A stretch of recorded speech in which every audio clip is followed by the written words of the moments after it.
estava dizendo que está acostumado a vir aqui de manhã. Esse ano mudou. E também em setembro, né? Esse ano foi em novembro, que é um mês mais complicado de agenda. Eu quero agradecer o convite, mais uma vez, de vocês para voltar aqui, principalmente das meninas que carregam o piano para me trazer aqui. E é sempre... É a terceira vez que eu venho, já vai ficando com cara assim de quase um curso, né? A gente pode montar um curso com aulas anuais. O tema que eu quero conversar com vocês esse ano é sobre medos contemporâneos, né? Que é uma questão bastante premente, como falava aqui há pouco a mesa, e ele tem vários níveis. Eu vou desenvolver, então, essa questão, por mais ou menos cerca de 1 hora, pouquinho, e daí algumas perguntas ao final, porque é, de fato, uma questão de bastante ansiedade. Olha, medo a gente sempre teve, né? A espécie sapiens, ela evoluiu no ambiente de medo, né? No ambiente de violência, no ambiente de risco. Nós somos uma espécie acostumada a saber que o mundo é um lugar perigoso, né? Nós evoluímos moralmente com uma tendência de preocupação com o bando. Por isso que, ainda que a gente saiba que agora, nesse momento, tem crianças morrendo de fome na África, a gente não vai deixar de jantar hoje à noite. Porque nós somos uma espécie que evoluímos num ambiente seletivo do ponto de vista moral, né? Apesar de que, às vezes, a gente tenta negar isso, ou tenta ampliar isso, a verdade é que nossa moral, é como se fala em psicologia evolucionista, é uma moral de bando. Seja esse bando sanguíneo, ou seja esse bando simbólico, né? Eu digo isso pelo seguinte, porque quando a gente fala de medos e medos contemporâneos, alguns desses medos, eles vão ao encontro de um sentimento muito, mas aí é contemporâneo de, sei lá, 2 semanas atrás, quase. O sentimento de que o mundo tal como a gente conhece, no grande cenário geopolítico, está se mexendo, né? Ele está se mexendo. E ele está se mexendo no sentido que dá medo para muitas pessoas. Eu me refiro, basicamente, a gente pode usar como símbolo disso a eleição do Trump, né? E todo mundo entende o que eu estou falando. Como um grande símbolo desse um tanto estremecimento do cenário do mundo contemporâneo. Então, eu vou dividir minha fala basicamente em 2 universos. Assim, primeiro, o que a gente poderia chamar de medos contemporâneos cotidianos, tá? Que tem a ver com o mundo cotidiano, e um outro que seria medos contemporâneos a ver com o cenário mais geopolítico, ou seja, uma coisa mais ampla, né? E em que medida isso deixa as pessoas com a sensação de que há um certo ar de terremoto no ar. Começando pelo fim, então, por que a eleição do Donald Trump gerou e continua gerando tanta insegurança, né? Ou um sentimento, às vezes, em quem nem acompanha de fato a geopolítica, né? Nem está acompanhando isso, porque não é a conteúdo do seu trabalho profissional cotidiano. Por que a eleição do Donald Trump leva a um medo geopolítico generalizado, né? E aqui eu não vou fazer uma análise ideológica, não estou preocupado com a análise ideológica aqui, né? Do ponto de vista, quando a gente fala ideologia, é do ponto de vista do que eu acho que o mundo devia ser. Não vou fazer uma análise desse tipo. Vou fazer mais uma análise descritiva. É interessante, porque, obrigado, eu semana passada estava trabalhando fora, e estava em Lisboa, e o Trump tinha acabado de ser eleito, e ele deu aquela entrevista lá no 60 Minutes, e então estavam lá os programas na televisão portuguesa de debates, como a gente tem aqui jornais de debates e tal, e um deles elencou as eleições brasileiras municipais ao lado da eleição do Trump e ao lado da escolha do Reino Unido para sair da Comunidade Europeia, né? E isso é uma coisa que pode dizer assim, mas o que isso tem a ver e tal?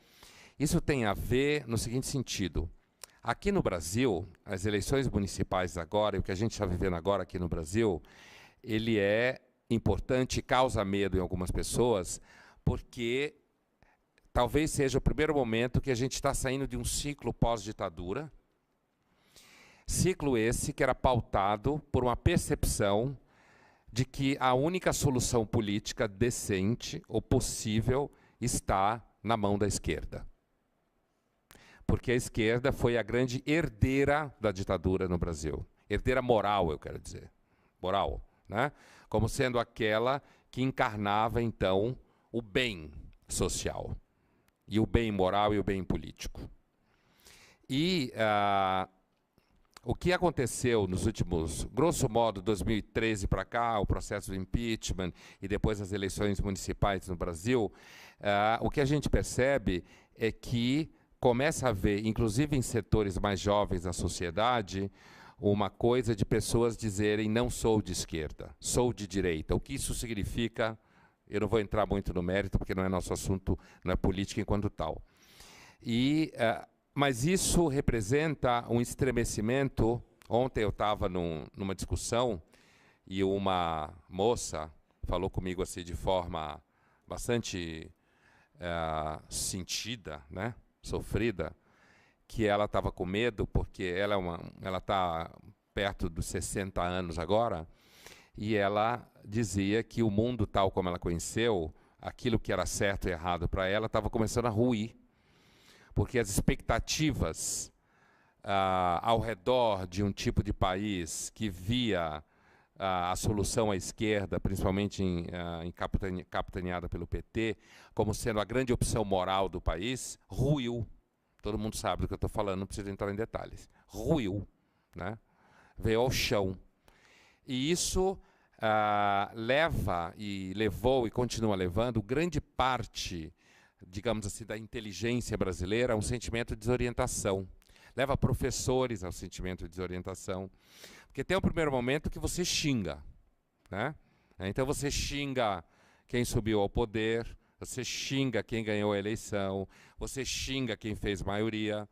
Mas chega um momento que você para de xingar e você começa a perceber que, na realidade, o mundo que você achou que existia não é exatamente daquele jeito, né? Aí você pode entrar numa e dizer, não, então o mundo não é confiável, ninguém presta, aí vem aquela ladainha do sofrimento. Ninguém presta, ninguém é confiável, né? Isso no Brasil, né? Estou falando do Brasil, daqui a pouco eu vou para o mundo.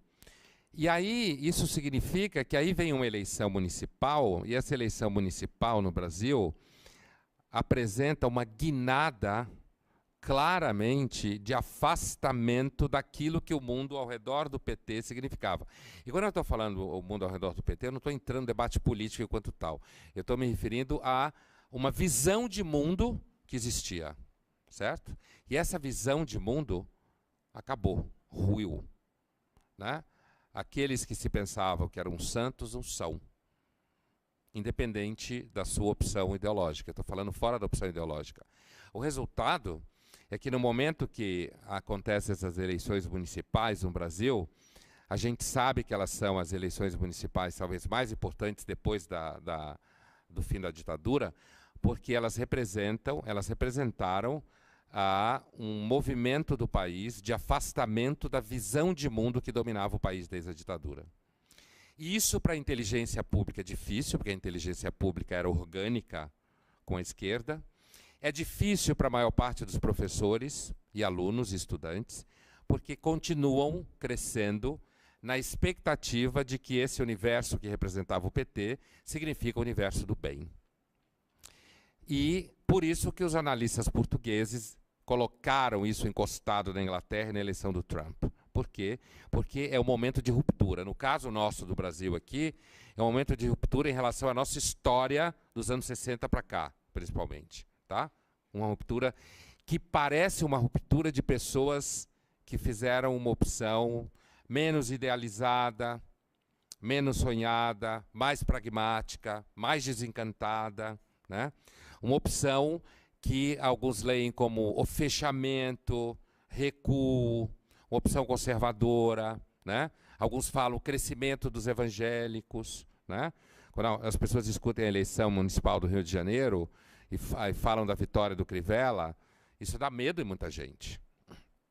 Quando a gente fala da inteligência pública e universitária, dá medo em muita gente. E não só nesse universo. E o que vai acontecer? Né? Como que o Crivella ganhou? O Crivella ganhou porque o outro candidato achava que o Rio de Janeiro era o centro acadêmico das ciências sociais. E ele estava dentro desse centro acadêmico e achou que era isso. E aí as pessoas têm medo, muita gente tem medo, porque o Crivella significa o crescimento de uma população evangélica. Mas não foi os evangélicos que elegeram sozinho o Crivella, senão ele não era eleito. Né? Mas esse núcleo evangélico na população brasileira representa duas coisas que dá medo em muita gente. Conservadorismo moral, em termos de comportamento. Endurecimento, um certo endurecimento da visão de como as pessoas devem viver, que muita gente tem medo, certo?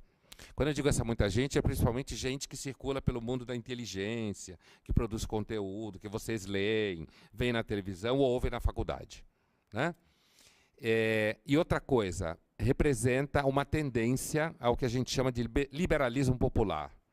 E os evangélicos, como os protestantes, tendem a acreditar que as pessoas não devem ganhar se elas não trabalharam por isso. Isso é a mentalidade de raiz protestante. Né? Você ganha aquilo que você faz.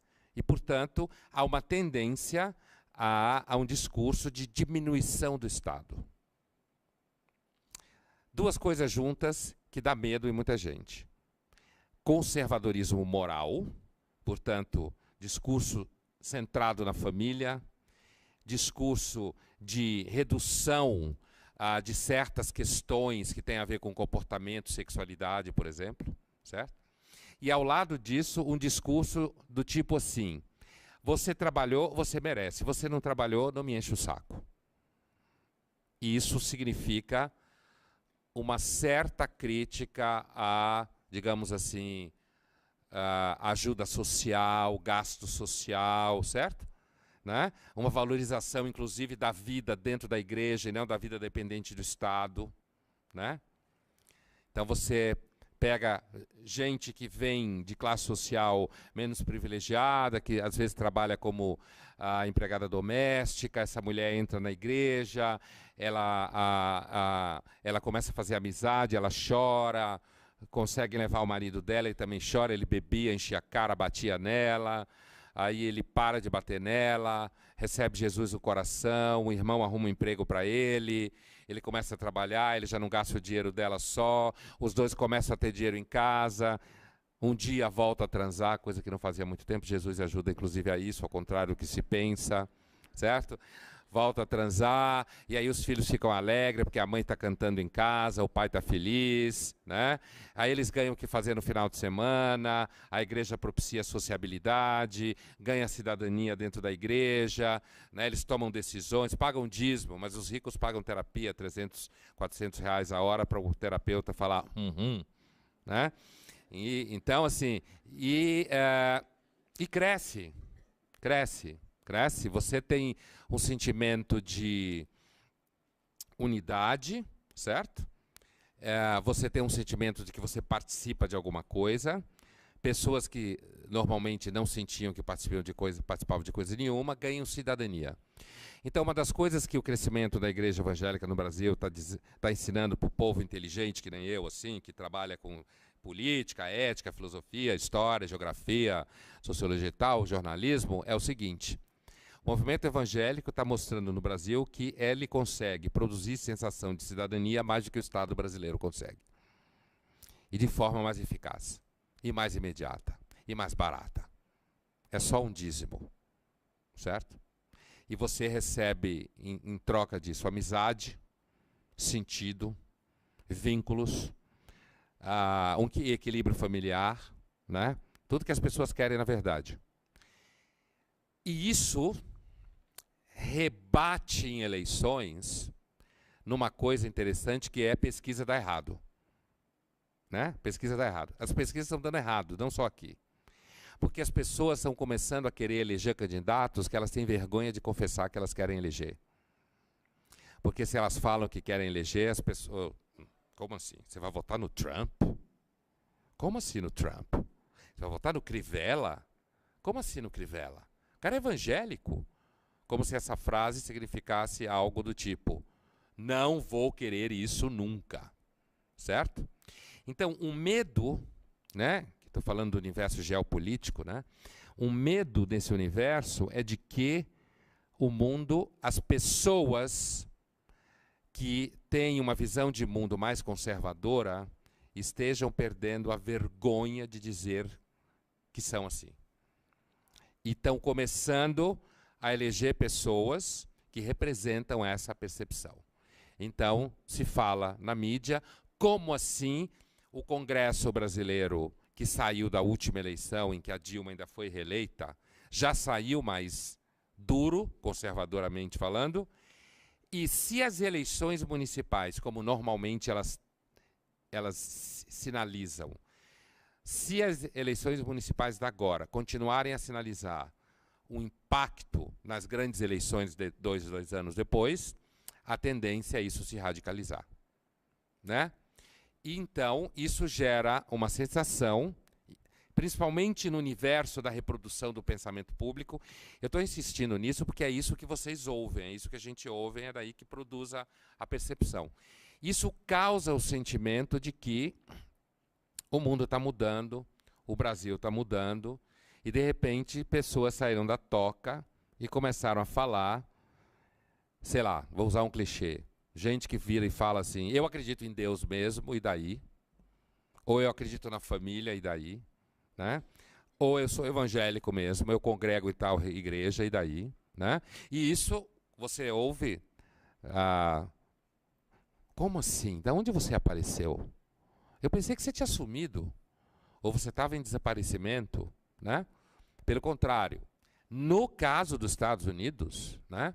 Então, no Brasil, o medo nasceria do sentimento de que o Brasil está fazendo uma guinada conservadora, no sentido moral e político, né? E isso, eu quero que fique claro para vocês, não sei se está claro, isso no ciclo pós-ditadura é uma ruptura. É uma ruptura porque as pessoas tinham medo de dizer que pensavam assim, queriam isso, porque tinham medo que achassem que elas eram torturadoras, malvadas, cruéis. E as pessoas estão perdendo a vergonha na cara de dizer isso. E falam e acabou. Olha, eu não sou torturador, não sou nada disso, mas eu acho isso. E depois que já foi eleito, fala, votei em fulano. Né? Vamos ver se isso vai se reforçar nos próximos 2 anos. Mas o que a gente está vendo nesse momento é essa tendência. Isso está deixando as pessoas que se acham mais inteligentes em pânico. A universidade está em pânico, a maior parte dos jornalistas está em pânico, achando... É que não pode dizer. Você sabe que intelectual e jornalista não gosta do povo, né? Eu não sei se vocês têm isso claro, mas isso é verdade. Não gosta do povo. Fala que gosta, mas na verdade não gosta, não. Acho que o povo escolhe mal, o povo é burro, o povo gosta de música ruim. É isso que inteligente, jornalista e intelectual de fato pensa, né? Bom, nada diferente muito do Platão, quando criticou a democracia. Outra coisa, né? Ainda no âmbito do medo político. Deixa eu controlar meu tempo aqui para passar para a segunda ponto. Ainda no universo do medo político. A eleição do Trump representa um sentimento de instabilidade no mundo, porque os Estados Unidos é os Estados Unidos, certo? Então, assim, eu estava na Universidade Católica de Lisboa, nessa semana que passou, e numa das aulas, um aluno de Angola pergunta para mim, mestrado e doutorado em ciência política e relações internacionais, professor, nós do mundo lusófono, né, do mundo de língua portuguesa, para nós o Brasil é a grande referência. Né? Não é Portugal, na verdade. Portugal é historicamente, mas não é no sentido contemporâneo. E vocês fizeram uma eleição municipal agora que vocês deram um sinal claramente que o Brasil está virando à direita. O Brasil está dizendo, sou conservador, quero menos Estado e quero família, não me enche o saco. O que isso significa para nós de Angola? O que a gente deve esperar agora? Né? O que significa... Porque o Brasil tem muita influência em Angola, assim como Portugal tem, né? Tem um monte de brasileiro e angolano e português lá. Inclusive na mídia, brasileiros que construíram televisão em Angola e tal, e trabalham em Angola e tal. Então, assim, o que isso significa para nós? Fazendo uma pequena analogia para dizer o que significa o Trump ganhar as eleições nos Estados Unidos.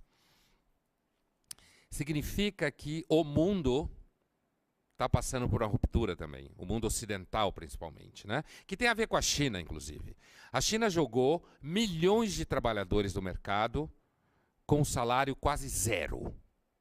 Arrebentou com o mundo. Arrebentou com o mundo. Por quê? Porque a China puxou o salário para baixo. Quando ela puxou o salário para baixo, os empresários foram levando os negócios para a China, porque é mais barato. Nenhum louco paga mais caro uma coisa. Você não paga mais caro. É que normalmente, às vezes, a gente pensa em dois tipos de dinheiro, o meu e dos outros. Quando a gente está pensando no meu dinheiro, você demite a empregada, mesmo que você seja a favor do GPS dela. Mas você acha que está caro, você demite. Ainda que você continue a favor da ideia. Mas a tua empregada dançou. Ela dançou. Mas você é a favor da ideia. Né? O mundo está cheio de gente assim, né? É a favor da ideia, mas na prática, na hora que não coube no bolso, demiti minha empregada. Mas eu sou a favor dos direitos. Não em casa. Porque em casa custa meu dinheiro. Mas quando custa o dinheiro dos outros, então é mais fácil ser a favor. Né? Então, isso significa, né, na prática, né, que a China arrebentou com o mundo.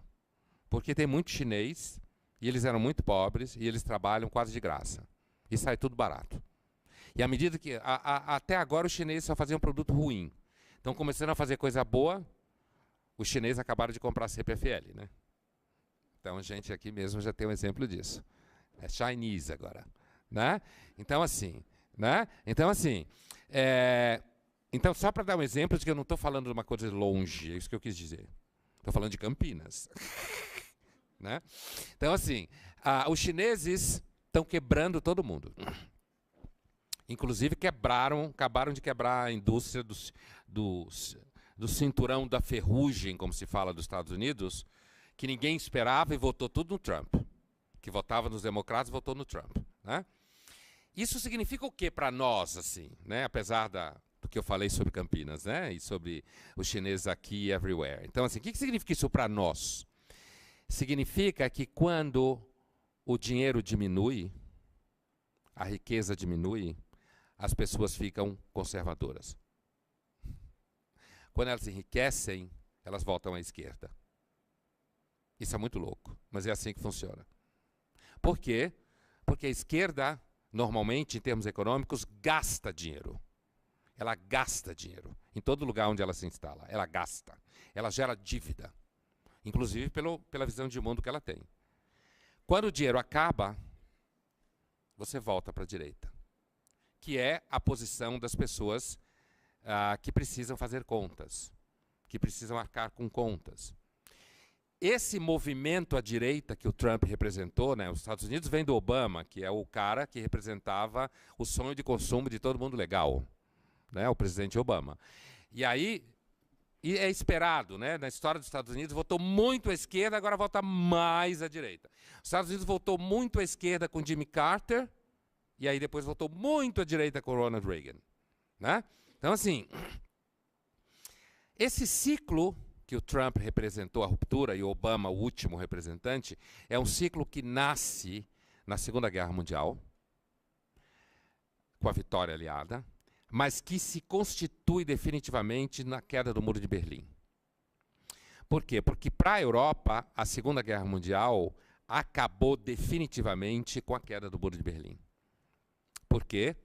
Porque depois da Segunda Guerra Mundial, de fato, entre aliados e alemães, a Europa entrou numa guerra fria que era entre Estados Unidos e Rússia. E a gente sabe, quem não viveu isso, estudou isso na escola. A nossa ditadura é fruto disso daí. A nossa ditadura só pode ser compreendida no contexto da Guerra Fria. Estudar a ditadura no Brasil sem o contexto da Guerra Fria é ensinar a história mal. Porque a ditadura brasileira representava os interesses americanos no combate à influência soviética na América Latina. Por isso que quem foi a guerrilha contra a ditadura não foi a guerrilha pela democracia, coisa nenhuma, isso é mentira. Foi a guerrilha pela instalação da influência soviética no Brasil. Ou seja, 12 modelos de ditadura e conflito. Né? Então, por isso que a ditadura no Brasil só pode ser compreendida nesse contexto da Guerra Fria. Portanto, esse contexto da Guerra Fria, de novo, para não pensar que é só europeu, a gente viveu ele aqui também, esse contexto da Guerra Fria, de novo, acaba com a vitória definitiva do Ronald Reagan e da Margaret Thatcher sobre a União Soviética, no final dos anos 80. Para os europeus, ali se instalou definitivamente o paraíso. Acabou a Segunda Guerra, acabou o Holocausto nazista e acabou o risco de holocausto nuclear. Os europeus, como sempre, representando a produção de visão de mundo no Ocidente, já no mínimo há 300 anos, entraram num parque temático de felicidade, uma Disneylândia da liberdade, numa Disneylândia da igualdade, numa Disneylândia dos direitos, achando que a riqueza ia durar para sempre, que o mundo ia parar naquele lugar e que os imigrantes só iriam chegar 2 por vez. E todos legais. E aí o mundo resolve chutar a porta, como ele sempre faz. Irmãos, lembrem do seguinte. Há 40 mil anos atrás, fazer uma conta redonda, uma grande imigração invadiu a Europa. O mundo inteiro, não só a Europa. Uma grande imigração invadiu a Europa. Essa imigração veio basicamente da África. E ela foi se espalhando pelo mundo inteiro, tá? Chegou no mundo inteiro. Mas chegou na Europa logo, no Oriente Médio logo. Foi os primeiros lugares que essa onda migratória chegou. E essa onda migratória chegou de forma discreta, sem fazer barulho. 40 mil anos atrás, não tinha RG, passaporte, o mundo era livre. Quem acha que o mundo hoje é livre está equivocado, tá? O mundo era livre há 40 mil anos atrás. Hoje não é, tá? Você passa o cartão, todo mundo sabe onde você está. Não confunda a liberdade no shopping entre 2 pares de sapato com liberdade no sentido político amplo, hein? Tá bom? 40 mil anos atrás, você ia para qualquer lugar, não tinha IPTU, não tinha nada disso. Né? Imposto, nada disso. Hoje você passa a nota fiscal paulista, os caras sabem até o cafezinho que você tomou. Né? Bom, essa onda imigratória, ela chega na Europa. A Europa é habitada por uma população que vivia lá, no mínimo, números assim grosseiros, 250 mil anos. Os caras eram donos do pedaço. Estavam instalados. E aí chega essa onda migratória, né? Ela vai estudando a região, vai se instalando com seus hábitos, suas armas e seus instrumentos, e aí entra em contato com a outra onda. Não se comunicavam muito bem, né?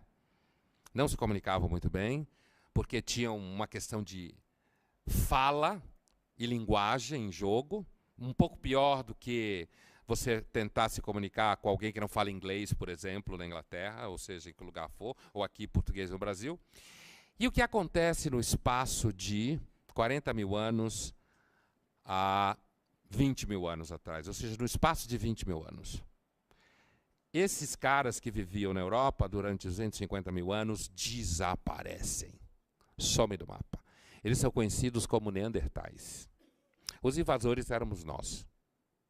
A gente invadiu o mundo inteiro e as 10 espécies semelhantes à nossa que existiam sumiram todas quando a gente chegou.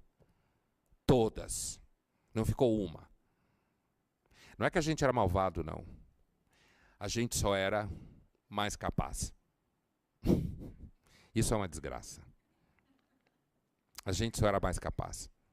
A gente falava melhor, se organizava melhor, construía símbolos, né? Cuidava melhor da prole por causa de estudo, né? Inclusive, garantia a sobrevivência na reprodução, no ato do parto. A gente se organizava melhor. E isso a gente foi, inclusive a gente cruzou com eles e tal, e a gente foi ocupando espaço, e eles foram sumindo, desaparecendo. Então a Europa que a gente conhece começou com a invasão de imigrantes, certo? Então eu estou dizendo isso para uma outra coisa que pode causar um certo medo, é o sentimento de que o mundo tinha parado. O mundo não parou nunca. A gente achou que ele tinha parado. A invasão da Europa agora de imigrantes, né, que está deixando os europeus em pânico, né? A única forma de acabar com esse fluxo de imigração é você acabar com a guerra no Oriente Médio, na Síria e no Iraque. E talvez o Trump acabe com isso. Restituindo, junto com o Putin, o poder ao Bashar al-Assad, que é um ditador e que mantém a ordem. E fazendo isso, os europeus podem devolver os sírios para a Síria, não se achando malvados, né? Esse ciclo que se fechou, e que o Trump representa isso causa medo, porque é um ciclo em que o mundo ocidental acreditou que o mundo ia ser sempre uma mistura de Estados Unidos, Nova York com Dinamarca. Isso acabou. O mundo não é Estados Unidos com Dinamarca. O mundo é uma mistura de Dinamarca com Nigéria. O mundo é uma mistura de São Paulo com cidades pobres do Nordeste. É isso que é o mundo. O mundo não para, ele não segue nenhum padrão moral absoluto. As guerras não existem por enquanto, mas elas podem voltar a acontecer. A tolerância pode diminuir, que o Trump também significa isso, certo? Grupos podem ter mais tensões internas. Toda vez que as pessoas resolvem escolher a sua vida, começa a haver mais tensão. Eu estou preocupado com a minha vida. Se você conseguir me acompanhar, tá bom. Se você não acompanhar, a gente vai ter que resolver isso de alguma forma.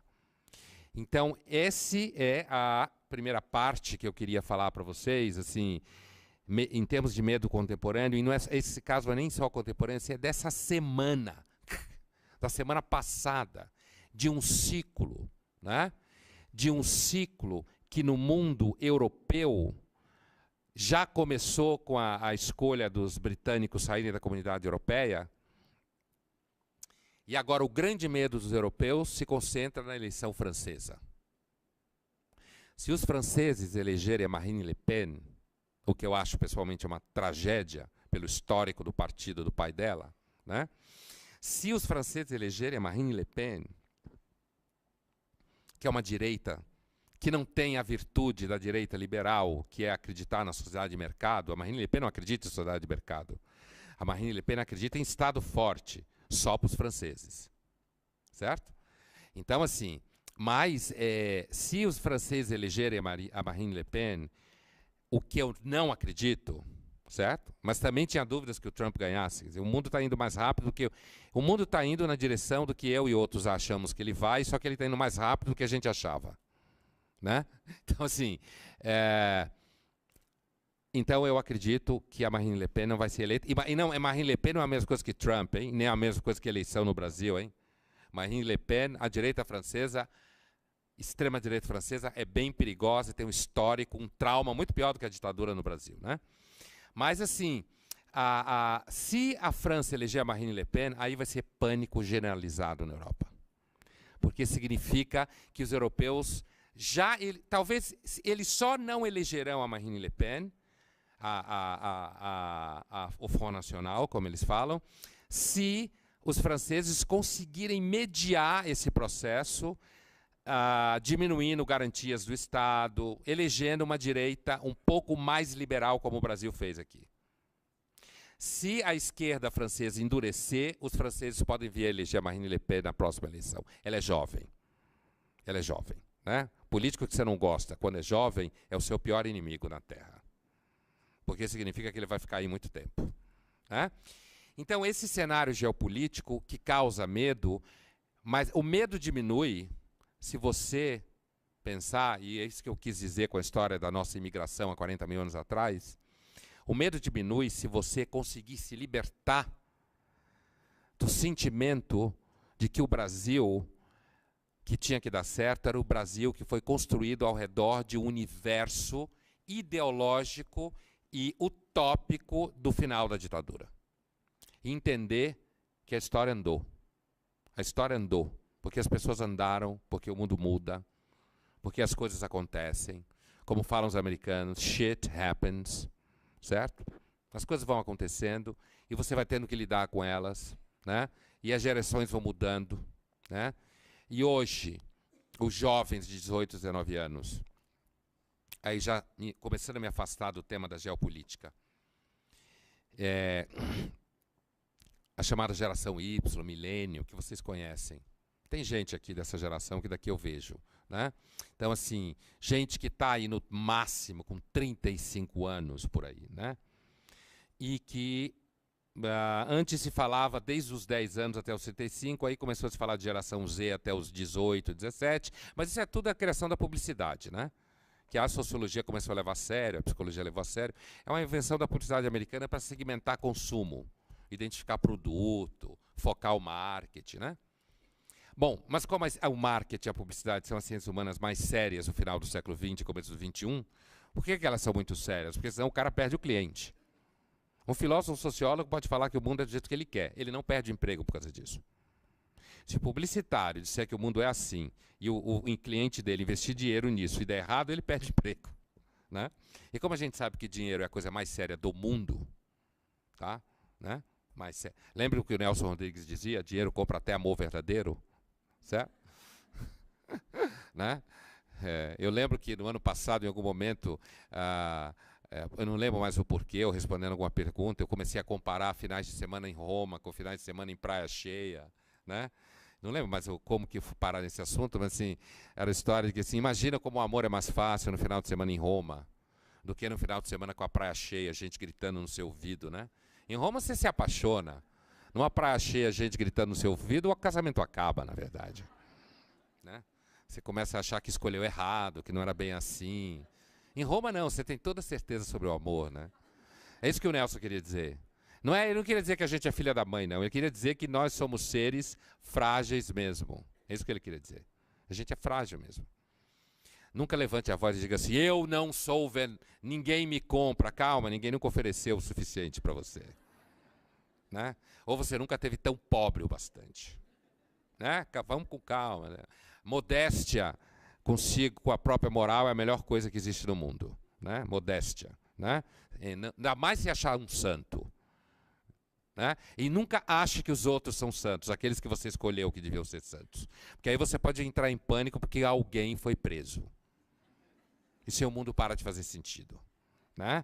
E isso é um medo atual. Mas, voltando ao que eu ia dizer, há 2 anos atrás, como alguns de vocês devem saber, eu tenho uma coluna na Rádio Bandeirantes, quarta e quinta-feira, né, no jornal Gente, já há uns 2 anos. E um pouco menos que isso, nós fizemos 2 emissões, que aliás não foi nem no jornal Gente, foi à tarde, com jovens de 18, 19 anos, bem assim, jovem, bem Y mesmo, aquele que ganhou o iPad no berço, sabe uma coisa assim? Né? E aí chamam de nativo digital por causa disso. E aí, esses jovens, fizemos um programa com eles, conversando com eles. Fizemos uma seleção de casting, como se fala, e eles escolheram a pauta da emissão. Tá? Escolheram qual era o tema que eles queriam falar no programa sobre eles. E o que eles escolheram? Medo. Medo. Ao contrário do que a gente imaginava, que eles iam escolher sexo. Você pensa jovem de 18 anos, você pensa que eles querem transar o tempo inteiro, né? Então, né? Porque você não lembra quando você tinha 18 anos que não era bem assim, né? Você não transava o tempo inteiro, né? Porque tinha um monte de coisa para fazer além disso. Mas, ou que queria falar, sei lá, relação com os mais velhos, ou repressão social. Essas coisas que a gente acha que quem não convive com jovem tem um estereótipo com jovem, né? E eu que dou aula para essa moçada há uns 17 anos, muito próximo, discutiram essas coisas, isso ajuda muito a entender o mundo. Então tinha aquela imagem, não, eles vão escolher falar de sexo, liberação sexual, aborto. Ainda mais porque tinha muita menina no meio. Que nada, eles escolheram medo. Assim, majoritariamente eles votaram no tema do medo, que isso não foi a gente que inventou. Então, toda vez que você ouvir falar que os jovens se acham muito evoluídos, muito seguros, nunca fale frases do tipo, não, porque minha filha é muito mais evoluída do que eu. Não fale essa frase, não. Pega o mal para burro. ela ouve isso mal assim. Primeiro ela ouve que você é ridícula quando você fala isso. No ouvido dela é isso que ela escuta. Minha mãe é ridícula, né? A vida dela deu errado, então ela quer fazer projeção na minha, certo? E como ela sabe que ela não é evoluída coisa nenhuma, ela até hoje é mais tolerante com gays, sendo ela hétero, porque isso é uma preocupação que ninguém sabe direito de onde aparece entre eles, mas é uma questão de afetividade, de convívio cotidiano entre eles, com os amigos gays que eles têm. Então, eles são muito mais acolhedores e sem preconceito com relação a isso do que as gerações anteriores. Isso é um fato, né? Mas assim, isso não significa que não existam tensões nessa área, que quando eles não estão entre eles héteros, eles não retomem determinados comportamentos e determinadas percepções de quando os amigos gays não estão perto, tá? Mas uma coisa é certa, eles têm medo, eles acham que o mundo hoje é pior, a competição para eles é muito pior, de fato é, né? Eles não estão viajando. A competição é muito pior, que agora não basta falar inglês, tem que falar alemão ou mandarim, inclusive em Campinas, certo? Então assim, né? Então assim, que não dá para confiar no amor, não dá para confiar na família e nos vínculos sociais, que as pessoas são muito egoístas, inclusive eles, narcisistas, hoje é o nome chique para falar disso, não egoísta, né? São muito mais narcísicos do que eles, do que as gerações anteriores, né? Eles sentem que o mundo que eles vivem é muito mais inseguro, muda muito rápido. Então eles olham para o mercado de trabalho, para o mercado dos afetos, né, do amor, dos vínculos. Eles olham para esses dois universos com o sentimento de que são universos super instáveis. Hoje está aqui, amanhã não está mais, né? Eles sentem, na verdade, que os pais cobram muito deles, principalmente porque os pais sentem que deram tudo de bom e de melhor para eles. Então eles sentem que eles não podem falhar. Que todo mundo fala que, porque como eles mexem muito com celular e não sei o quê, e mexem com mídias sociais e tal, então que eles têm que saber tudo como o mundo está e como funciona. E não é nada disso. É claro que eles sabem mexer com mídias sociais mesmo. Isso, né? O que eu quero dizer é que quando você põe eles para falar sobre essas coisas, no ambiente onde eles não têm que fingir, porque eles fingem que são bem resolvidos.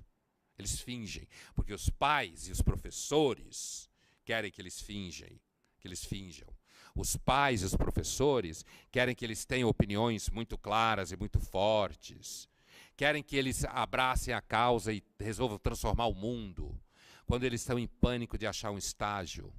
Mas eles têm que se preocupar com o mundo inteiro. Eles têm que ser a favor das baleias, dos pobres, dos oprimidos. Mas eles têm que arrumar um estágio, né? Porque senão nada rola, certo?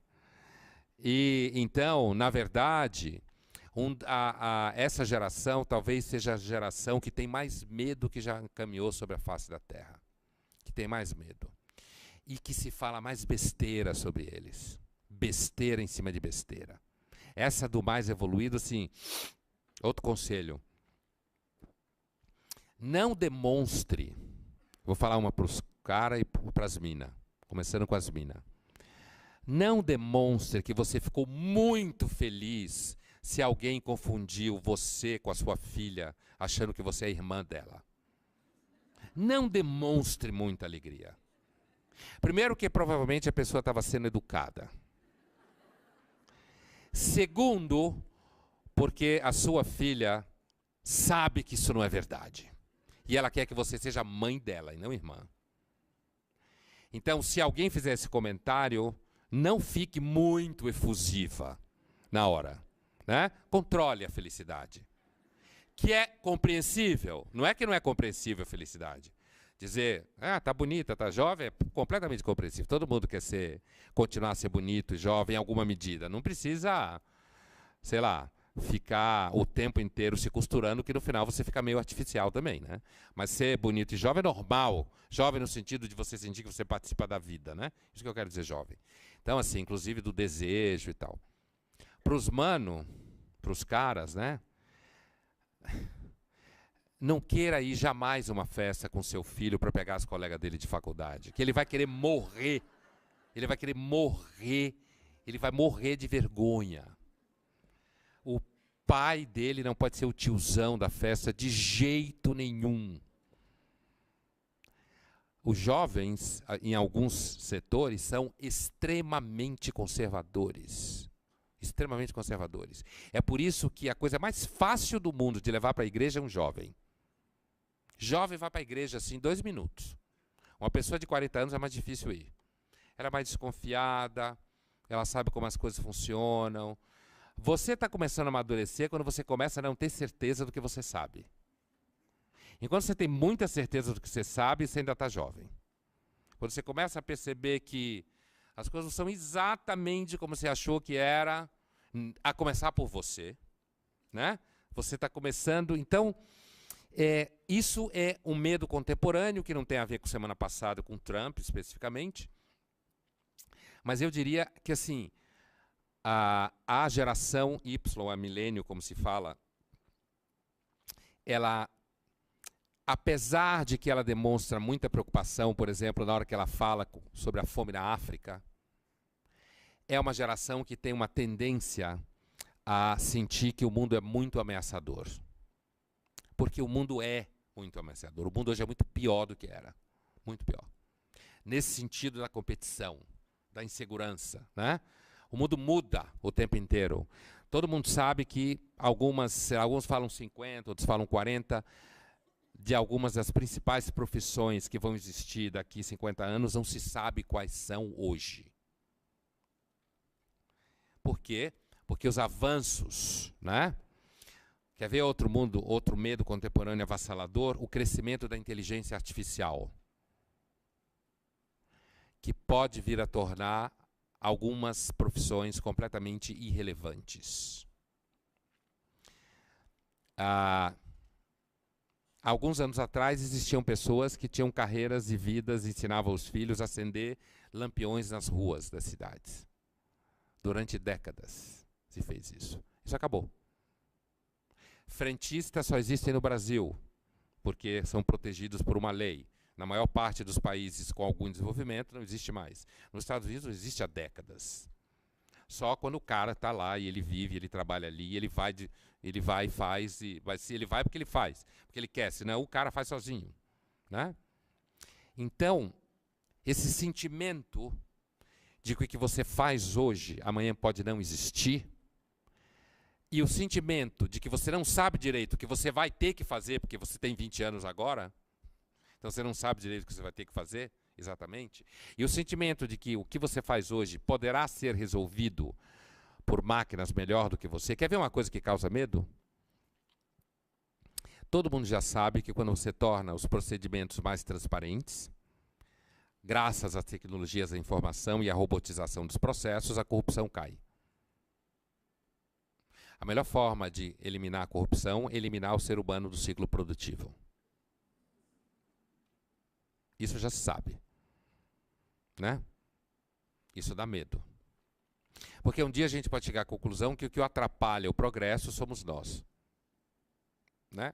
E se você tiver uma inteligência artificial, a questão agora, a gente já tem uma coisa chamada Big Data, algoritmos, né? Mas eles não são criativos ainda. Eles trabalham em cima de informação dada, cruzando informação. Por isso, quando você abre certos sites de compra, na sua página, ele te oferece um produto que você gosta, porque ele só rastreia numa velocidade gigantesca tudo que você já comprou, né? Mas a inteligência artificial ainda não é criativa, como se fala. Ela não é capaz de criar. Na hora que ela for capaz de criar, ela pode criar coisas que nós não conseguimos criar. Ou numa velocidade que a gente não consegue criar. Isso não é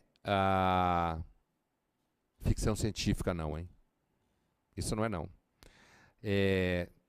Se alguém se interessar sobre isso, tem um livro que acabou de sair, de um autor que fez muito sucesso no mundo inteiro ano passado, com um livro que a metade era sobre pré-história, chamado Sapiens. É um historiador israelense chamado Harari. Escreve Hariri. Em português existe o livro anterior dele chamado Sapiens. Você compra fácil. Ele acabou de escrever um agora, que ainda não foi traduzido, chamado Homo Deus. Só tem em inglês. E saiu na Inglaterra, né? E vai sair aqui no Brasil no começo do ano que vem. E esse livro, eu estou falando, quando eu estou falando da inteligência artificial, por exemplo, estou falando dos dados que ele traz desse livro. Tá? Então não é piração, não. Isso é uma coisa que também causa um sentimento de medo. É o aumento da curva da velocidade do avanço técnico. Tá? Esse avanço, essa curva, esse avanço que está associado à economia. A economia não pode parar. Se a economia parar, tudo quebra. A nossa economia é assim. Não tem mais como parar, tá? Nós somos um foguete enlouquecido que aumenta a velocidade a cada dia, indo para lugar nenhum. Aliás, essa é uma imagem próxima do Harari. Indo para lugar nenhum. Quem diz para onde a gente está indo? A religião. A religião diz para onde a gente está indo.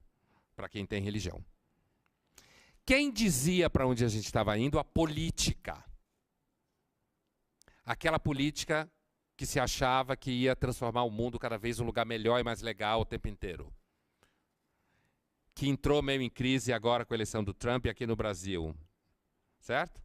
Que se você começa a achar que a função do político é garantir, sim, se as pessoas chegarem à conclusão que a função dos líderes do executivo, legislativo e judiciário é um pouco diferente disso, mas sim, a função é garantir que não tem buraco na rua, que funciona o sistema de saúde, que a polícia funciona e mais nada, a política sai do lugar da religião que ficou nos últimos 150 anos, né?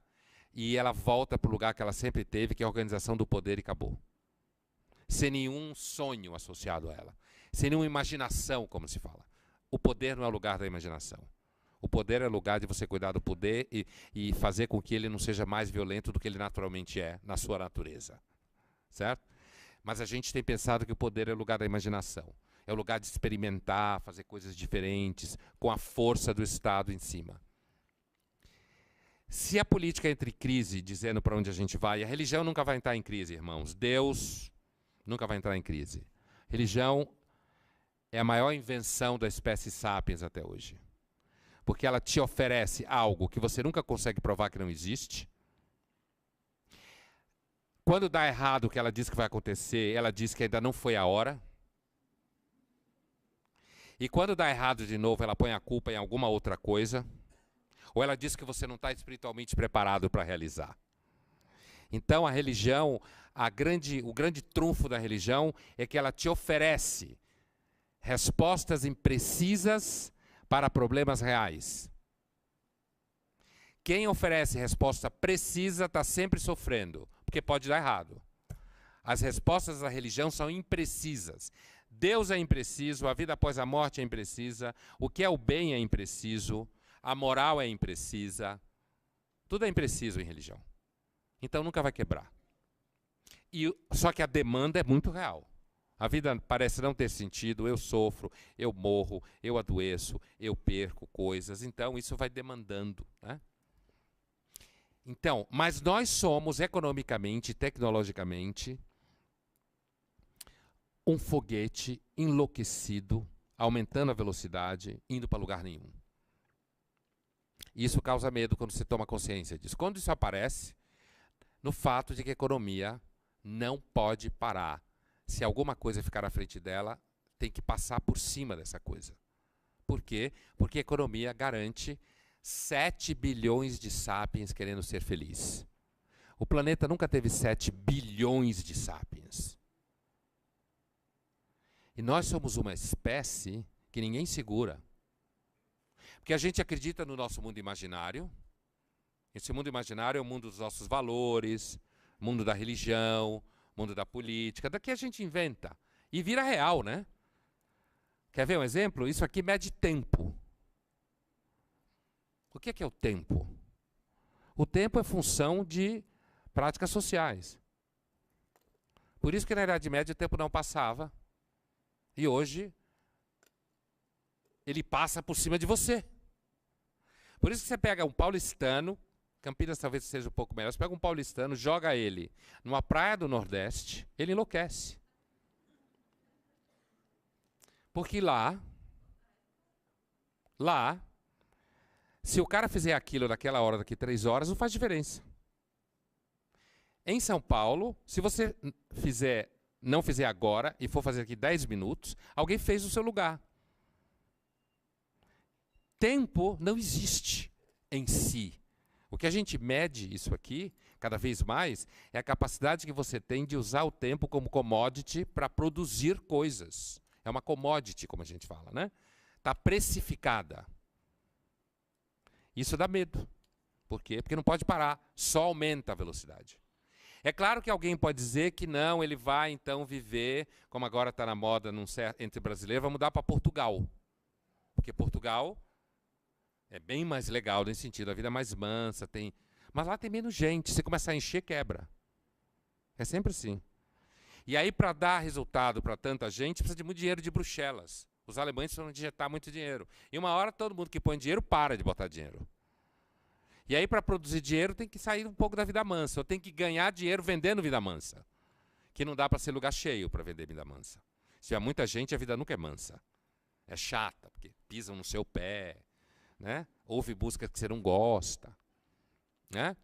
Então, assim, esse aumento vertiginoso da economia, que sempre gera surto romântico, tá? Sempre gera. Quero ir para a praia, quero ir para o interior, quero me separar e casar com alguém mais jovem, mais bonito, que me ama mais, né? Quero, sei lá, quero virar artista, né? Não quero pensar só em dinheiro. O surto romântico está sempre gerando mal-estar, né? Não tem jeito, né? Por quê? Porque gera mal-estar mesmo. Você sente uma coisa, uma porcaria, uma peça na máquina, aquelas coisas que a modernidade gerou em nós, né? Todo mundo sabe. Então, assim, esse aumento de velocidade contínuo gera um sentimento de que, na hora que a inteligência artificial estiver criando coisas, a velocidade vai ser mais rápida ainda. É claro que algumas pessoas irão se dar muito bem com isso, outras pessoas não vão se dar tão bem com isso, as rupturas vão acontecendo cada vez mais rápido.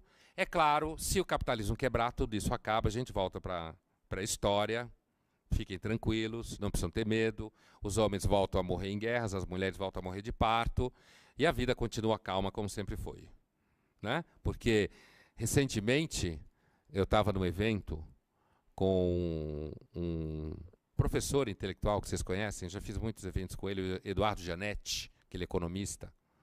E aí uma pessoa da plateia me faz uma pergunta, sabendo que eu ando estudando pré-história, né, há algum tempo, sobre pré-história, e o Gianetti pede a palavra.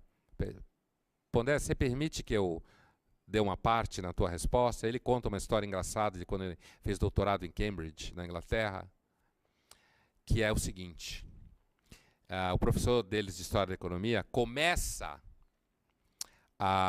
o curso dizendo para eles o seguinte: cuidado quando vocês forem pensar na história da humanidade. Os últimos 3.000 anos foram atípicos. 3.000 anos foram atípicos. Ele estava fazendo uma piada, inclusive, com o público. O evento era do agronegócio. E por quê? O professor dele estava se referindo à agricultura como produção econômica hegemônica na espécie humana. Nós temos mais ou menos, nós sapiens, mais ou menos 100.000 anos, fisiologicamente igual. Só que a gente ficou muito tempo na África, e lá pelos 80, 70, 60.000 anos a gente deu um salto e começou a ir embora. Assim, porque lá não estava tão bom. A gente só vai embora do lugar quando não está muito bom. Todo imigrante vai embora porque a vida estava um lixo, mesmo que depois ele fique chique e rico. Lá atrás tem alguém pobre. Por isso nós todos somos assim aqui no Brasil, né? Todo mundo, no fundo, tinha alguém pobre lá atrás. Tem gente que pousa aí dizendo disso, daquilo, mas, né? Mesmo os 400, só que tinha mais tempo. Estava ruim lá atrás, antes, né? Os outros imigrantes mais recentes ficou ruim mais próximo. O que eu quero dizer? 100.000 anos iguais, né? Então, o professor lá do Gianetti, ele estava brincando com a seguinte ideia. Se a gente aumentar um pouco o número e falar a agricultura começou a se instalar de forma mais importante 10 mil anos atrás. 100 mil anos, 3 mil anos, 10 mil anos atrás. Nós somos uma espécie nômade até hoje. Por isso você tem que andar na esteira. Senão você morre. Por isso você tem que ficar caminhando na rua. Senão você morre. Comida vira veneno. Porque a gente andava, né, o tempo todo. E a gente evoluiu com gente de 18 anos no nosso calendário. 20, 21, 15, 16. Agora a gente vive 120. É claro que é um outro medo contemporâneo. As pessoas vão deprimir, vão cada vez mais, porque vão viver mais. E quem vive mais, deprime mais. Quem morre mais jovem não dá tempo. Por quê? Porque nós somos uma espécie, irmãos, pré-histórica perdida no mundo contemporâneo. Nós evoluímos um ambiente em que as pessoas que viviam mais de 40 anos já eram idosos. Idosos, no sentido forte da palavra. Né? As mulheres viravam mães com 13, 14 anos. E os homens pais juntos. Um adulto maduro tinha 18 anos, 17 anos. Jovem é uma criação do mundo rico, que é um período da vida em que você já não é mais criança, mas não precisa fazer nada para sobreviver, porque alguém banca você. Isso é o jovem, é uma criação do enriquecimento do mundo. Né? Então, quando você vai para trás e você mede isso, o crescimento populacional de idosos, que é o que está acontecendo, porque o crescimento de jovens é cada vez menor, cada vez mais se tem menos filho. Né? A fertilidade cai não por doença, por escolha. As mulheres simplesmente não querem ter mais filhos. Quem tem mulheres que querem ter filhos são religiosas e evangélicas, aquelas que a gente tem medo. Certo? Então, as mulheres seculares, descoladas, com carreira profissional, filho, Deus me livre. Um só. Como eu sempre digo, um filho e um golden. Certo? Cachorros amam você muito mais do que os filhos. Muito mais. E os filhos duram muito mais do que eles também. São muito mais caros. Dão muito mais trabalho. Você manda o moleque fazer uma pós na Europa, 1 ano, paga tudo, ainda assim ele acha alguma coisa para reclamar. Né? O golden nunca vai fazer isso com você. Você tranca ele no banheiro, ele te ama do mesmo jeito. Isso tem a ver com um certo endurecimento dos vínculos, hein? É engraçado, mas é sério, né? Eu lancei um livro ano passado. Ano passado? Não, a gente ainda está em 2016? É. 2016, então foi esse ano. Foi em junho, parece tanto tempo, junho. Parece tanto tempo atrás. Então, 2016, esse ano, portanto, em junho, eu lancei um livro chamado Filosofia para Corajosos, né? E nesse livro tem um capítulo que eu chamo Nossos Coro de Demônios, onde são questões difíceis que eu faço lá. E uma delas foi muito interessante, porque quando o livro saiu, eu dei muitas entrevistas e tal, e 2 jornalistas ficaram muito bravas comigo com uma das questões que eu faço, que é o seguinte: o que é melhor, um filho ou um cachorro? Ficaram muito bravas comigo. Eu acho que elas optaram por cachorros. Por isso que elas ficaram bravas comigo. Então você tem cada vez menos jovem no mundo. Menos jovem. Quanto mais a pessoa tem opção de vida, a mulher principalmente, a primeira coisa que ela escolhe é: não quero ter filhos. Ou um só. Aí tem umas que brincam dizendo que querem adotar. Porque, inclusive, o filho adotado não atrapalha o corpo. Você já compra pronto. Né? E ainda você pode achar que está ajudando o mundo. É legal. Né? Então isso pega em classes sociais mais altas, principalmente. Onde as mulheres não querem ter problemas físicos para engravidar, que, no final das contas, é um ônus para a mulher. Para o cara, sempre foi, reprodução é 2 minutos. Sempre foi assim, desde a pré-história, continua sendo. 2 minutos, não mudou nada. É claro que a gente inventou o jantar antes, o cigarro depois, a conversa e tal, mas continua sendo 2 minutos. Né? É assim, pode levantar e ir embora, não faz nenhuma diferença. Né? É por isso que essa discussão sempre está ao redor da mulher, porque o ônus reprodutivo está sempre na mulher, fisiologicamente falando. Né? Mas assim, psicologicamente em alguma medida também. Então, fechando, né, para ouvir algumas perguntas, assim, Então, a gente tem hoje um outro grande medo contemporâneo, é o medo da solidão, do envelhecimento, que vem com o próprio avanço médico, da longevidade, né?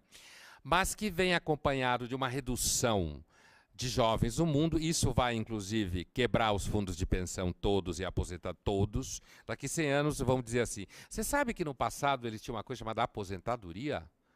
Como que alguém imaginava que um dia você para de trabalhar e fica 30 anos sem trabalhar e alguém pagando por você? É claro que não é assim. Você pagou lá atrás.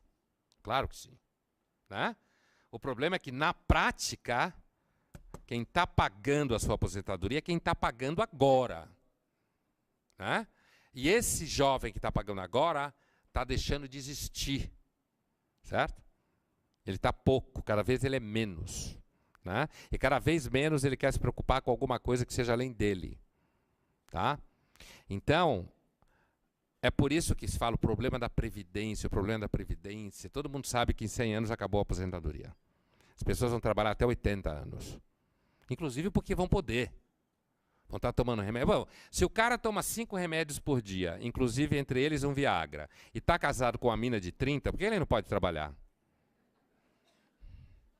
Por que não? Né? Claro que ele pode trabalhar. Por que ele tem que, de repente, decidir que não vai trabalhar mais? Então, essas mudanças que geram medo, né? Aí o medo é assim, tudo bem, eu quero viver mais, mas eu vou viver, não tem muito vínculo afetivo, e aí o mercado cria casas de repouso para depositar os idosos lá, que é o que as famílias fazem normalmente, porque a própria família está diminuída. Qual é uma opção a isso?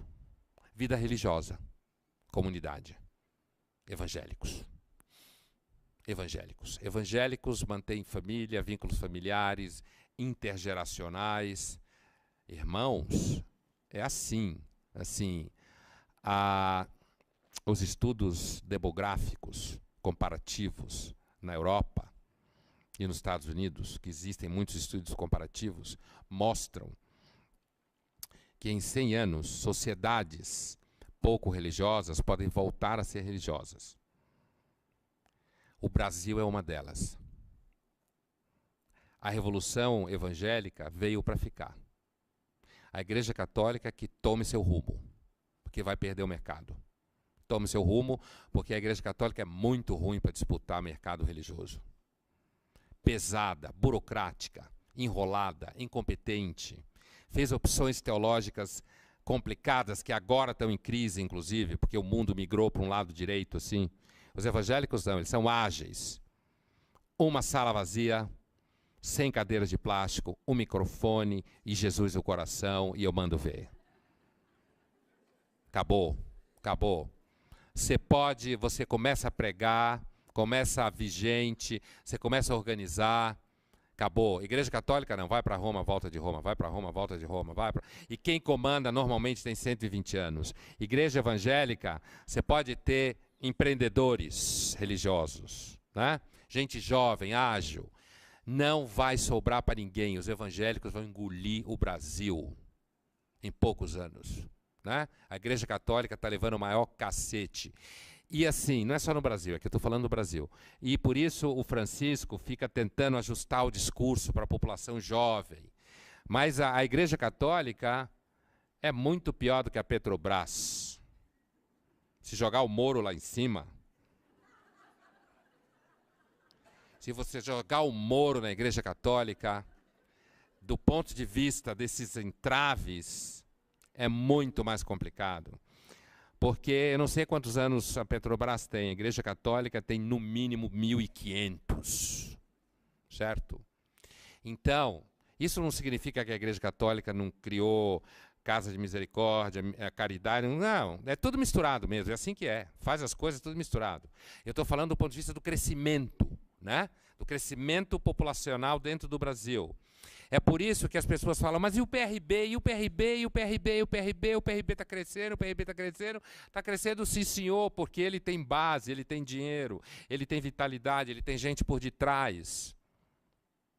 Isso dá medo em muita gente, o mundo está mudando, e aí eu fecho para ouvir perguntas, o mundo está mudando, antes de tudo, porque a gente achou que ele estava parado.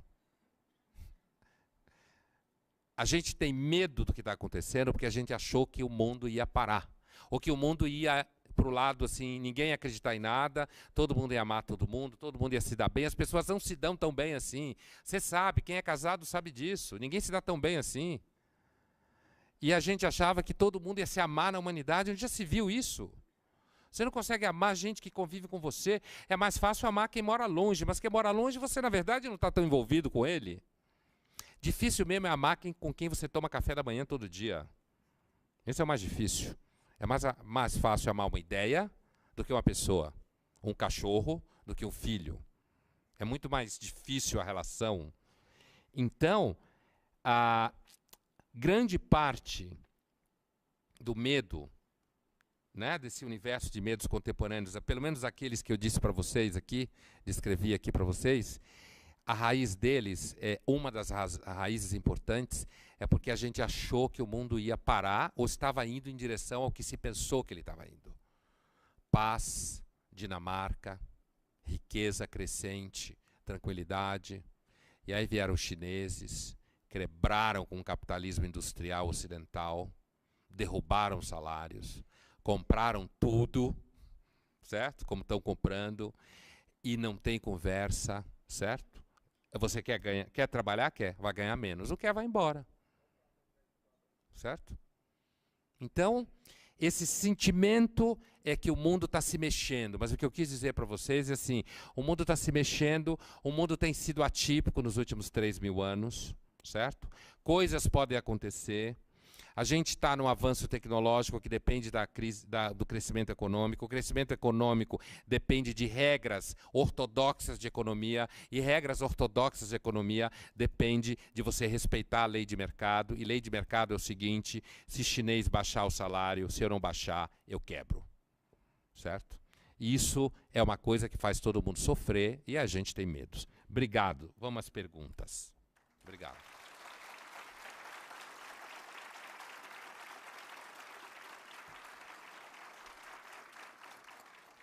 Então, eu tenho exatamente 20 minutos, porque o tempo está passando, né? Tem um Jornal da Cultura, tem um Cultura ao Vivo hoje, estou enrolado. Boa tarde, professor. A gente tirou uma foto, não tirou? Sim, já te tietei hoje. Meu nome é Eliana, e o que eu gostaria de te perguntar, na verdade, nem é uma pergunta, é a sua percepção, quando você chamou a atenção que a gente nunca teve uma juventude tão insegura, né, com essa questão de medos. E não é muito divulgado, mas a gente sabe que os índices também de suicídio eles estão, não sei se dizer seriam altos, porque eu sou leiga no assunto, mas conheço pessoas próximas que perderam filhos ou enteados porque se suicidaram. E como é que eles não sabem lidar com esse momento ou sentimento que eles vivem e que os levam aí a essa situação que nos indigna muito. Olha, eu sei te dizer o seguinte, que não há dúvida que você tem um fenômeno hoje muito interessante, que é as pessoas têm menos filhos, mas elas investem mais nos filhos, amam mais os filhos, entre aspas, porque tem pouco, e os filhos deprimem mais. Você tem mais jovem deprimido, né? Eu sei, inclusive pela amostragem com a qual eu convivo. E, portanto, esse medo, na verdade, ao qual me referia, ele, de certa forma, é mais profundo, porque você tem, normalmente, famílias em que os vínculos, muitas vezes, são muito difíceis. A verdade, o problema do mundo moderno, do mundo pós-moderno, secular, é um problema de significado. A gente não contra significado. A gente achou que comprar e resolver. Resolver em alguma medida, mas quando você consegue comprar, é a propaganda do Mastercard. Né? Quando você consegue comprar, você começa a perceber que existem outros problemas além do que você consegue comprar. É verdade que isso só começa quando você consegue comprar. Como se fala na Alemanha, o problema moral só começa depois da janta. Enquanto não teve janta, você está com fome. Depois que você jantou, você começa a discutir as coisas. Né? Então, nesse universo de enriquecimento que a gente teve com o crescimento do capitalismo, uma das coisas que o capitalismo produziu foi tristeza, tédio, sentimento de que as coisas só valem quando elas são produtivas, então se você não é produtivo, você não vale. Então, assim, em relação aos jovens, o que, antes de chegar mesmo no suicídio, o que a gente sabe é que os jovens hoje, você tem mais jovem deprimido, o que tecnicamente seria uma contradição, com a imagem de que eles são super descolados, né, que é falso isso daí, como eu dizia no começo. Você tem mais jovem deprimido, angustiado, mais jovem tomando tarja preta, né? Como a gente diz, na universidade eles chegam com manual, psicopedagogo, psiquiatra, psicólogo, psicanalista, tem um psi sempre do lado, assim, né? Dizendo qual é a síndrome, qual é o diagnóstico, né? E assim, e não há nenhum sinal que isso vai diminuir, né? Inclusive, uma das coisas que aparentemente, uma das contradições que a gente está aprendendo a lidar é o fato de que, quando você resolve um problema, você cria dois. Você resolve um problema, você cria dois. Né? Assim, quem estuda pré-história fala uma brincadeira que é assim, o auge da humanidade foi no Alto Paleolítico, por volta de 20 mil anos atrás. O clímax. População baixa, qualidade de vida muito alta, então não tinha muitos encontros, então os bandos viviam razoavelmente estáveis, não tinha acúmulo, você saía dos lugares, então você não corria, o risco era menor, a violência aumentou muito com a agricultura, porque as pessoas ficaram paradas no mesmo lugar e a vida dependia daquele lugar que elas viviam, elas ficavam à mercê, as pessoas eram fisicamente muito fortes, porque estavam se deslocando o tempo inteiro, enfrentando situações. As crianças de 20 mil anos atrás eram infinitamente mais ágeis do que as de hoje. Essa história de que as crianças estão nascendo mais ágeis é papo furado para vender iPad. Quem acredita nisso é bobo, hein? Ah, não, porque a minha neta, eu tenho uma neta de um ano e 2 meses, e de fato, como ela mora longe, a gente fala por FaceTime, ela olha mesmo no FaceTime. Ela olha mesmo, já aprendeu, ela tem 1 ano e 2 meses. Você fala com ela olha assim, dá risada, porque ela vê ao vivo de vez em quando, e vê quase o tempo inteiro no FaceTime. Agora, ela está reagindo ao estímulo da imagem, como todo bebê sempre reagiu. Né? E ela vai, provavelmente, ela brinca com o celular na mão. Agora, isso é por quê? Porque ela ganhou um celular no berço, entre aspas. Né? E porque ela tem que se relacionar com a família dos avós materno e paterno via FaceTime, porque ela mora longe deles. Mas, assim, um bebê Cro-Magnon, ou uma criança Cro-Magnon de 5 anos, que somos nós há 20 mil anos atrás, na França chamam de Cro-Magnon, é só na França que chamam, assim, mas era grande a população lá, eles com 5 anos tinham que correr de predador. Entre um Cro-Magnon de 5 anos e um jovem de 25, eu aposto na criança Cro-Magnon de 5. Muito mais ágil, muito mais ágil. Muito mais ágil. O jovem de 25 anos hoje está se perguntando qual é a segunda faculdade que eu vou fazer. Ou após, ou qual é o sentido da vida. Né? Por que isso? Porque meus pais se separaram. O que aconteceu? Eu achava que eles se amavam. Né? Então, na verdade, o que eu estava tentando dizer é que eu acho que os jovens hoje são muito sofridos. Antes de tudo, porque eles são poucos. E a atenção é muito grande em cima deles. A atenção e a tensão. Isso só vai piorar. Quem trabalha com educação sabe que jovem está acabando. Antes de tudo, porque existe menos demanda em todas as escolas. As escolas quebram. Né? E aí aquelas que são mais baratas e de massa sobrevivem melhor. Quebram, porque não tem jovem. Ou tem jovem que não consegue pagar, quando você está falando de pagar. Né? Então, assim, sem dúvida, a presença de jovens. E por que isso? Porque a vida é instável, porque as famílias são disfuncionais. E eu acho que tem uma coisa mais importante a dizer, que eu quase esqueci.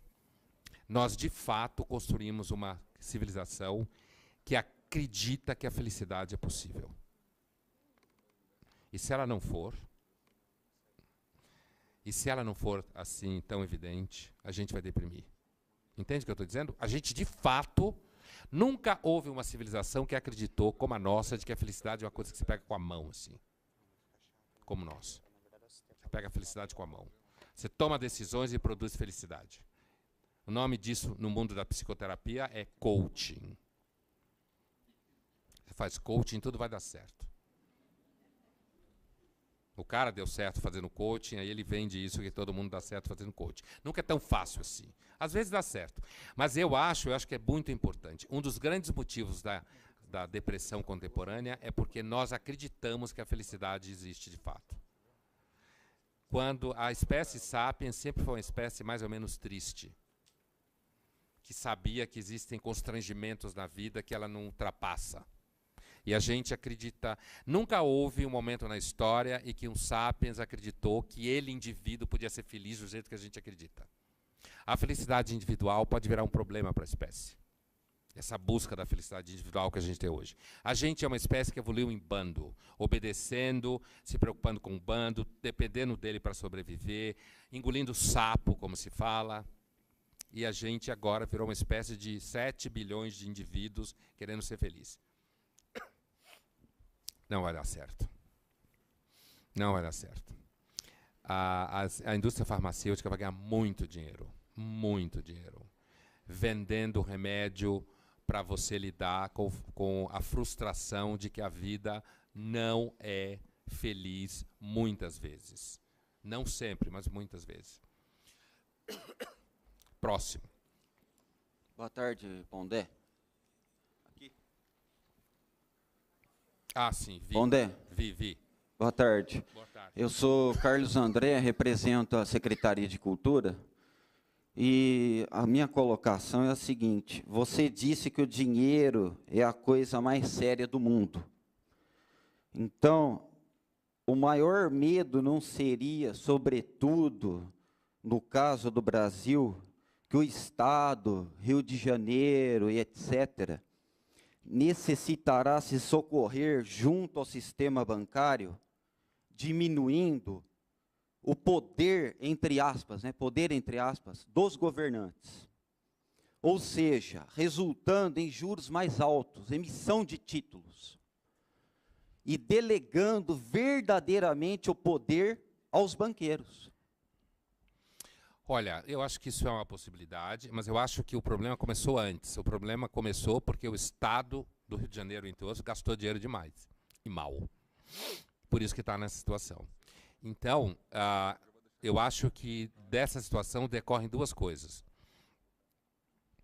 Primeiro, os bancos nunca ganharam tanto dinheiro quanto na era PT, né? Como a gente fala, grosso modo, como dinheiro os bancos brasileiros. Lucros gigantescos. Então, os bancos crescem sempre. Com Estado grande, Estado pequeno, os bancos crescem sempre porque eles trabalham vendendo dinheiro e guardando seu dinheiro. Então, é o produto mais sério do mundo contemporâneo é dinheiro. Mas o que eu acho é o seguinte, eu acho que antes de lembrar que o Estado do Rio de Janeiro quebrou, é importante lembrar que o Estado do Rio de Janeiro quebrou porque ele se tornou inadimplente, porque os governantes roubaram e gastaram dinheiro demais. Inclusive, gastaram dinheiro no que não deviam. Porque o Estado devia gastar dinheiro em algumas coisas que ele deve gastar.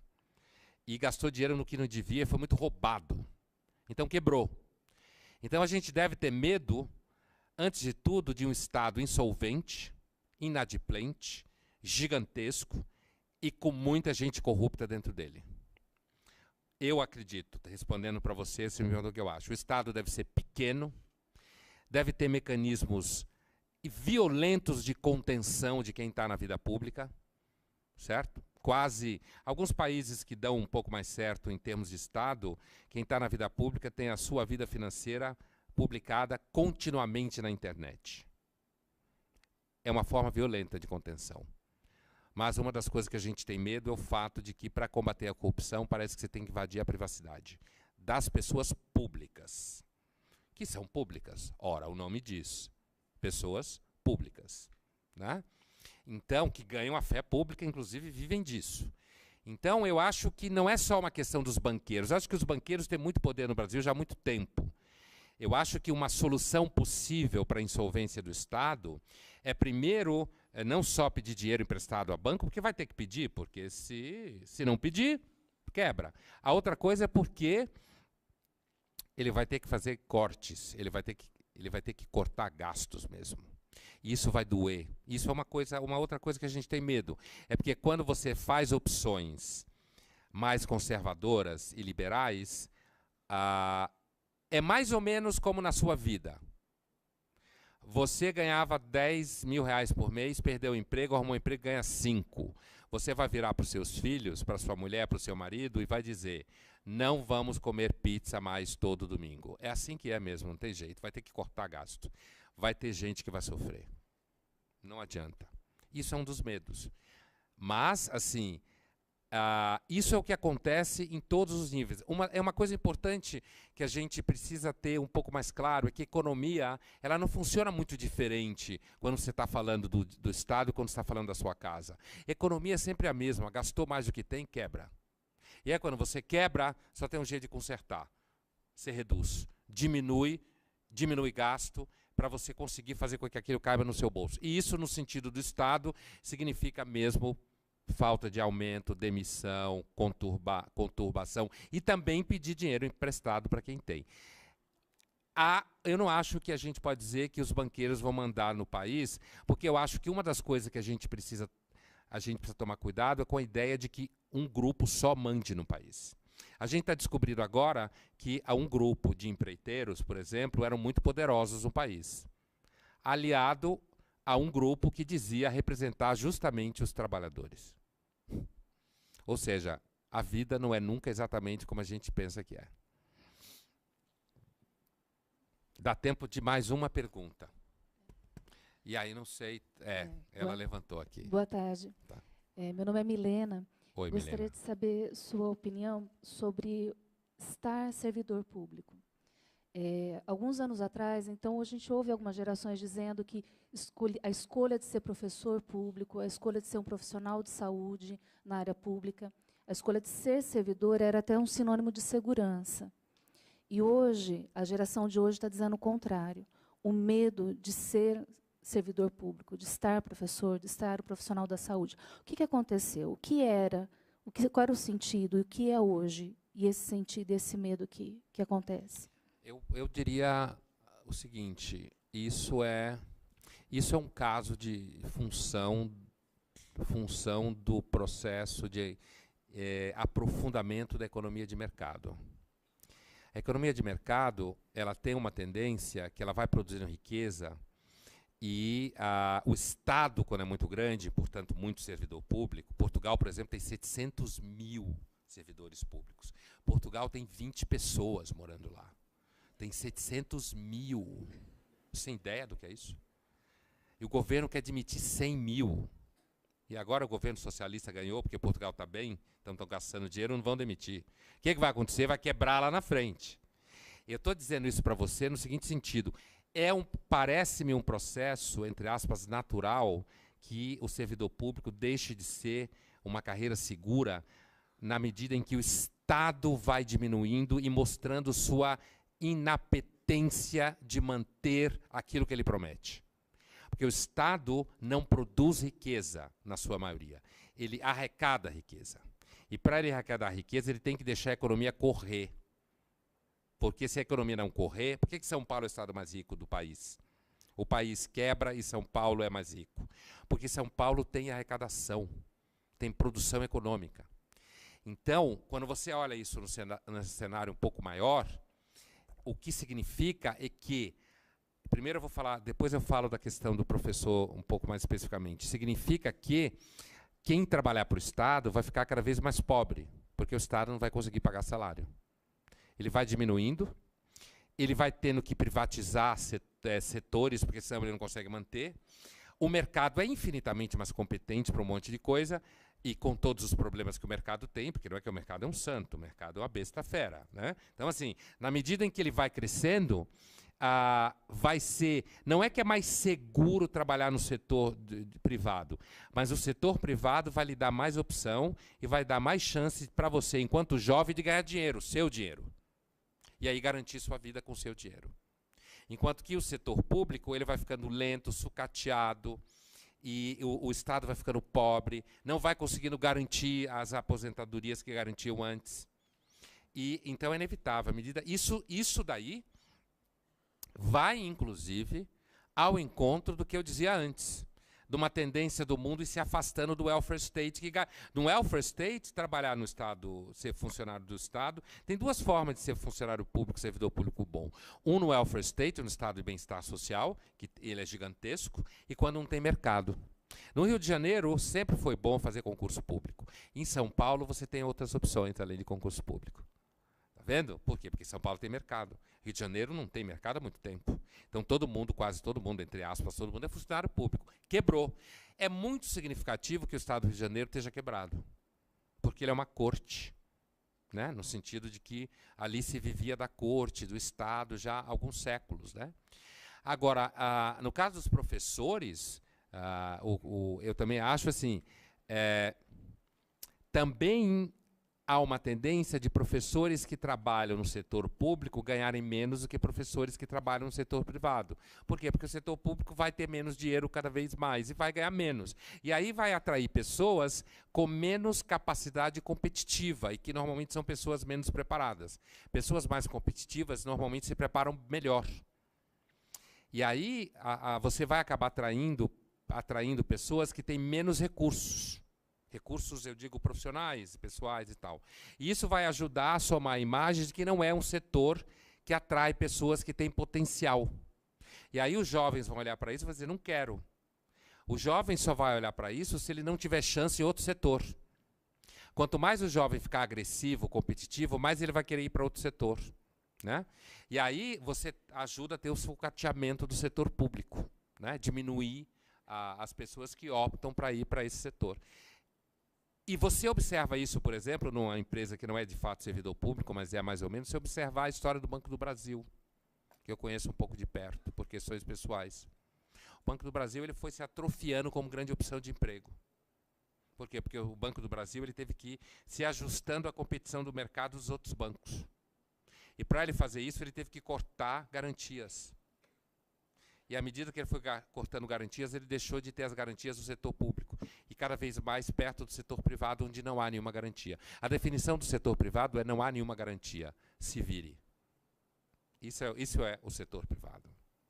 Então, acho que é normal, e eu vejo, se as coisas continuarem do jeito que está, a tendência é que cada vez mais o servidor público deixe de ser um espaço de segurança para quem está procurando carreira, quanto mais ele tiver outros recursos para procurar carreira em outro lugar. E o Estado sucateado, diminuído, a tendência também é que ele contrate menos. E ele precise de menos gente. Aí que está. O Estado menor ele precisa de menos gente para fazer menos coisa. E aí você vai ter que ir para o setor privado. Obrigado, mas eu, infelizmente, tenho que ir embora mesmo. Muito obrigado, foi um prazer. Até logo.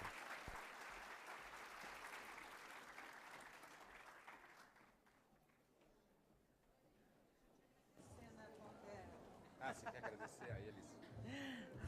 Nós agradecemos muito a presença de todos aqui e agradecemos muito a sua presença, Pondé. Muito obrigada aí por mais uma vez nos proporcionar aí esses momentos tão bons de reflexão, tá? Muito obrigada. Obrigada a todos e agradecemos a presença do vereador Vinícius Gratti. Pessoal, bom fim de ano a todos, tá? Até mais. Pondé, estão querendo, acho que autógrafo. TV Câmara Campinas.